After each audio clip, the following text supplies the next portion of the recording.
একটি মাকড়সা দেখতে পাচ্ছেন, এটি কোন জাতের মাকড়সা কিন্তু আমার জানা নেই, তবে আক্রমণ করতে পারে এবং মাটিতে থাকে। আমি একটু দাঁতটা দেখানোর চেষ্টা করতেছি।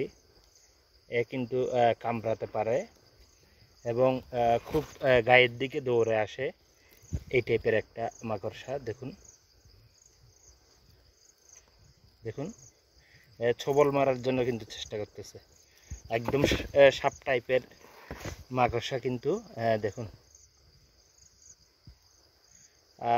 জঙ্গলের মধ্যে আজ কিন্তু প্রথম চোখে পড়লো, এর আগে চোখে পড়েনি। যারা পাহাড়ে ভ্রমণ করেন কিন্তু খেয়াল রাখবেন, এই ধরনের মাকড়সা দেখলে কিন্তু ধরার চেষ্টা করবেন না। খুবই আমার কিন্তু ভয় লাগতেছে। এই দেখুন, মাকড়সা একটু ধরতে চাইলে দৌড়ে পালায়, আর এই মাকড়সা দেখুন দাঁড়াই আছে কামড়ানোর জন্য। দেখুন,